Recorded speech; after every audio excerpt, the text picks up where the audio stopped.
में थे, उन्होंने कहा कि हमने पाकिस्तान बनाया ही इसीलिए है कि हम भारतीय संविधान में यकीन ही नहीं रखते। तो पाकिस्तान बना, लेकिन जम्मू कश्मीर जब बना तो आपके चाटुकार लोगों ने जम्मू कश्मीर को भारत की संसद के तमाम कानून से दूर रख दिया। भारत की सुप्रीम कोर्ट वहां लागू नहीं होगी और पूर्व से एक धारा 370 का नाम दे दिया। और श्यामा प्रसाद मुखर्जी वहां गए बेचारे, और किस तरीके से शेख अब्दुल्ला और उनके मंत्रियों ने मिलकर के जेल में उनकी हत्या की। यह सिर्फ एक घटना है, लेकिन 370 का ढोल इस देश में बहुत पिटा और बताया गया कि जब तक संसद में पूर्ण बहुमत दोनों में नहीं होगा तब तक तो ये हट ही नहीं सकती। न नौमन राम देर होगा, न राधा नाचेगी। चलाए जाओ।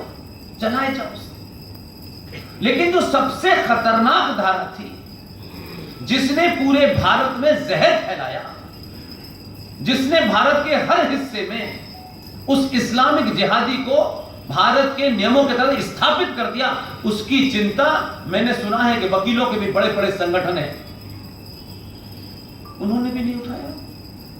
न कोर्ट गए, न कचहरी गए, न किसी डिस्कोर्स में हुआ। इसलिए मैंने कहा कि नारा लगाने से पहले सोच लो कि नारा लगाने वाले की नीयत क्या है। मैं बार बार कह रहा हूं, मुझे कोई शिकायत दुश्मनों से नहीं है, क्योंकि मैं जिस विश्वविद्यालय में पढ़ के आया हूं उसमें किताब पढ़ चुका हूं। इसलिए मुझे मालूम है वो जो कर रहे हैं वो अपनी किताब को मान रहे हैं। आप अपनी किताब को मानते हैं नहीं मानते, ये आप अपने आप से पूछिए। इसलिए गीता देना और फोटो खिंचवाना ये एक काम है, और गीता पढ़ना दूसरा काम है, लेकिन उस पर बगैर पढ़े अमल करना सबसे इंपॉर्टेंट काम है। गीता पे अमल करने के लिए गीता पढ़ने की आवश्यकता नहीं है कि गीता घर घर बांटेंगे। अगर घर घर गीता बंट रही होती तो हर घर में कृष्ण सुदर्शन चक्र लेके खड़ा होता। लेकिन गीता बांटना फैशन है। हर फंक्शन में, मैं अगर मेरे घर चले जाए, किराए का मकान है, ऊपर की छत में गीताओं की नई दुकान खोल सकता हूं। मैं कहता हूं मैं कितनी गीता पढ़ूंगा भाई, किसी और को दे दो। जो देते हैं और जो लेते हैं दोनों ही नहीं पढ़ते, लेकिन एक बन गया, ये देना चाहिए। गीता के किसी वाक्य का आप अपने जीवन में प्रयोग तक नहीं करते, इसलिए आपको भी भावुक बना करके, आपको इमोशनल बना करके ऐसे ऐसे कथावाचक आते हैं आपके बीच में। जब वो कथा सुनाता तो लगता है ये लाइव देख रहा था। मां सीता जंगल में जा रही थी, प्रभु राम के पैरों में छाले, फिर छाले फट रहे थे और मां सीता रो रही थी। दोनों ही चीजें लाइव देख रहा था। इतना भावुक हमारी बहनों और माताओं को बनाता है वो मक्कार। और सब कुछ करने के बाद वो आगे चलते चलते फिर उस कथा में अली भी आ जाता है और मौला भी आ जाता है,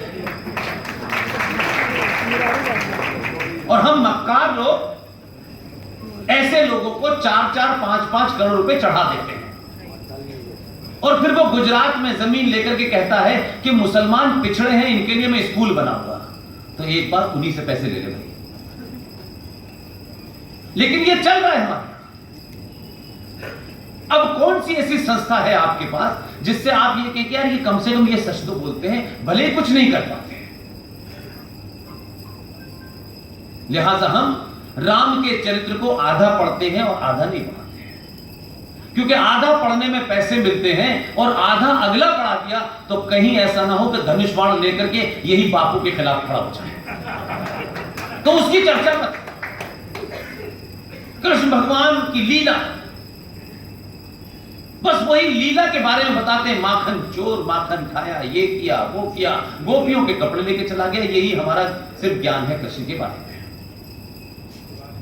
लेकिन कृष्ण ने महाभारत में क्या रोल प्ले किया, बांसुरी कब उठा के रखी और कब सुदर्शन उठा लिया, इसका हमारे बारे में इसलिए नहीं बताते कि हमारा बच्चा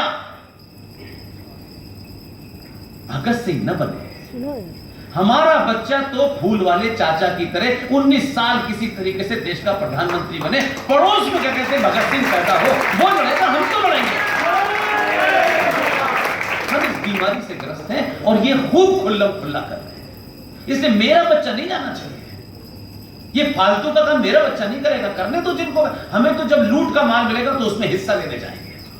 सुन रहे तो आप उस समाज को जब सुबह से शाम तक ये झूठ बोलेंगे तो उस समाज का आचरण यही होगा। इसलिए हमारे यहां राजनीति में जितने लोग भी गए हैं, कोई अन्यथा न ले अगर यहां कोई राजनीति से कोई एमएलए एमपी बैठा हो, राजनीति में इनसे पूछिए क्यों जा रहे हो। हमें समाज सेवा करनी है। ये पहले दुनिया के प्राणी हैं जो जबरदस्ती कहते हैं कि हमें समाज सेवा नहीं, हमें करनी। हम हाथ जोड़ के कह रहे हैं मत करो, हमें नहीं समाज, नहीं हम ही करेंगे, हमें तो। ये कहीं होता है समाज में? क्या सनातनी हिंदू समाज में समाज सेवा करने के लिए 5 करोड़ की टिकट खरीदनी पड़ती है? लेकिन क्या वो हमारी जान पे मुड़ यहां बैठ जाएंगे सुबह शाम, हम ही दूसरे सनातनी के खिलाफ ज्यादा पैसे लेकर टिकट आते हैं, कहते हैं हम ही सनातनी हैं, और समाज उनको चुनने पे मजबूर है। इसलिए ये आपको कभी उस संसद में होने वाली जो महापापों में ये भागीदार रहे हैं इसकी चर्चा नहीं करेंगे। ये नहीं करेंगे क्योंकि इनका एजेंडा कुछ और है। जिनको आप शत्रु कहते हैं, जिनको मैं शत्रु मानता हूं, वो शत्रु 200% अपने लिए ईमानदार है। आप उसे किसी शक्ल से देख सकते हैं।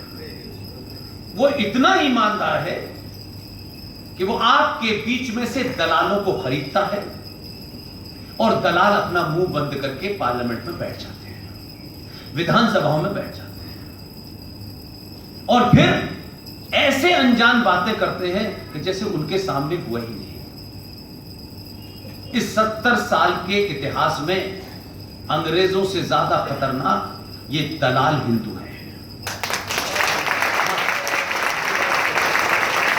मैंने फिर कहा, ये आप बाद में न सोचें कि क्यों बुलाया इनको।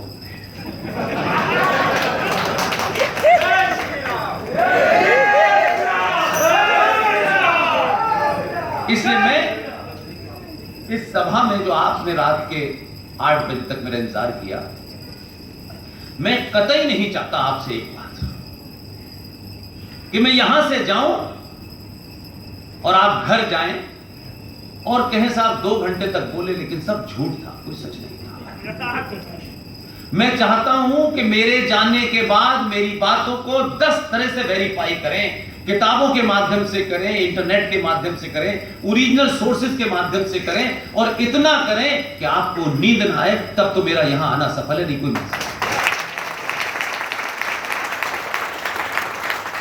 क्योंकि जो तमाम सारी चीजें हैं जिनके पीछे शायद इस समाज के लोग भाग रहे हैं, मैं सब त्याग के आया हूं। इसलिए मुझे कोई शौक ही नहीं है। कोई नाराज मुझसे होता हो कल, वो अभी हो जाए। न मुझे किसी के साथ तस्वीर खिंचानी है, न पार्टी के ऑफिस में लाइन में जाना है, और न किसी संगठन की सहमति लेनी है कि क्या बोलना है। कोई कंफ्यूजन नहीं। और अगर मैं ये करता, बहुत रास्ते थे, 22 साल में भी उस दुनिया का खिलाड़ी था। ये करना होता तो मैं यकीन मानता हूं कि 2022 के भारत में इतने सारे प्रबुद्ध लोग मुझे सुनने नहीं आते हैं, बिल्कुल नहीं आते हैं। यहां आने के बाद आपको मैं कोई मीठी मीठी बात आपकी तारीफ नहीं करूंगा, कोई ऐसा आपको सपना नहीं दिखाऊंगा जो आपको लगता हो अरे बस अब तो हिंदू राष्ट्र होने वाला है।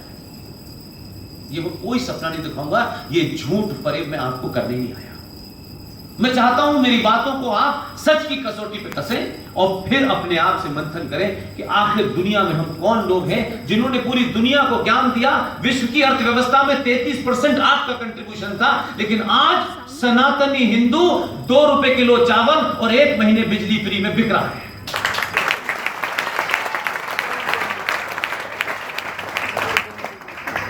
शत्रु से कुछ भी कर सकते हैं, लेकिन शत्रु को 1400 साल पहले से अपना लक्ष्य पता था। वो लक्ष्य प्राप्ति के लिए आपको आपके अपने बीच में बैठ करके आपके ठेकेदारों को खरीद करके बात कर रहे हैं। वो कंफ्यूजन में नहीं है। वो तो बार बार आपको चेताता है, आपको सच बताता है, लेकिन आपके अंदर झूठ की अफीम इतने अंदर चली गई, कहते हैं नहीं नहीं, ये कट्टर मुसलमान है। ये शब्द कट्टर का मतलब मैं नहीं समझ पाया। मैंने इतनी उर्दू फारसी सब कुछ पढ़ डाला। कट्टर शब्द होता क्या है? व्हाट इज कट्टर? अगर कोई आदमी सच जो वो समझता है या जिस पे बिलीव करता है या उसका फेथ है, उसको वो चिल्ला चिल्ला के कहता है, तो आपको कहना चाहिए ये अपने फेथ के प्रति वफादार है। लेकिन हिंदू डरपोक और लालची, उनके नेता और संगठन क्या समझाते हैं? देखो ये वाला, वो हैदराबाद वाला बहुत कट्टर है। ये जो हमारे यहां है शहनवाज नाम का दलाल, जिसे हमने ब्राह्मण बेटी देकर के शादी की है, ये सॉफ्ट है। ये परिभाषा हमने गढ़ी है। उसने भी नहीं गढ़ी। उसने भी टेलीविजन पे आपको एक्सपोज कर दिया, क्योंकि वो कहीं चला जाए, किसी भी लड़की से शादी कर ले, आप उस फटे वाला आदमी को आपने देश की सबसे ग्लैमरस मिनिस्ट्री दी और 10 साल में उसने 70-80 लोगों को दुबई और सऊदी अरब में स्थापित कर दिया। और एक टेलीविजन की डिबेट में एक पार्टी जो आज की डेट में जिसे हम राष्ट्रवादी कहते हैं, उसका प्रवक्ता बैठा था। हमारे भड़काने से यह जरूर हुआ है कि इस पार्टी के कुछ लोग भी कुछ कह देते हैं, लेकिन कम ज्ञान होने के कारण उससे आगे नहीं बढ़ पाते। तो कह तो दिया टेलीविजन पे।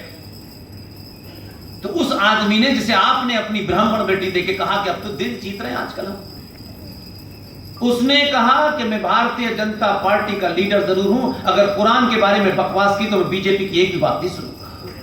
ये करेज है उसमें अंदर। आपका आदमी होता तो राम पे भी गाली सुनता, सीता पे भी गाली सुनता, क्योंकि उसको तो अपनी एमएलए शिप बचानी है। आप कहते हैं कि हम ये, आप कुछ नहीं कर सकते, आप तो सस्ते में सौदा करते हैं। इसलिए फिर कहते हैं ये कट्टर है, ये कट्टर नहीं है। जो आदमी खरी खरी साफ बात कहे वो बस सही बात कह रहा है। ये कट्टर और नॉन कट्टर और लिबरल और मॉडरेट का जो ड्रौटंकी की है, ये हिंदुओं ने की है। आपके बीच में से कोई उठ करके 10 लोगों में से एक आदमी उठे हो कि यार देखो टाइम हो गया, मैं हनुमान जी की पूजा करने जा रहा हूं। 3 लोग कौनी मान के कहेंगे ये कब से हिंदू हो गया, ये बड़ा कट्टर है। लेकिन आपके बीच में से एक मुसलमान उठे और नमाज पढ़ने जाएंगे, यार देखो अपने मजहब के प्रति बड़े कमिटेड है। ये है हमारा पाखंड। इसलिए रिलीजन शब्द से जब आपने उर्दू में ट्रांसलेशन किया तो मजहब बना। और हमारे चाटुकार लोगों ने, क्योंकि उनको कोई ऐसी दुकान थी जिससे हमारा कल का प्रॉफिट बच जाए, परसों की दुकान चल जाए, 6 महीने सरकार चल जाए, 5 महीने चल जाए, हमारे जीते जी सुख मिल जाए, उसके बाद उन लोगों ने नैरेटिव बनाया, नहीं नहीं नहीं नहीं नहीं, क्या बात करते हो। और इस नैरेटिव के झूठ बोलने की जो शुरुआत हुई, वो जो कल पैदा हुए थे उनसे हुई है। उन्होंने सबसे पहले झूठ बोला। और ये बात मैं नहीं कह रहा, आप कह सकते हैं कि गांधी के बारे में बात कह रहा हूं, मुझे कैसे पता। जो शख्स गांधी के साथ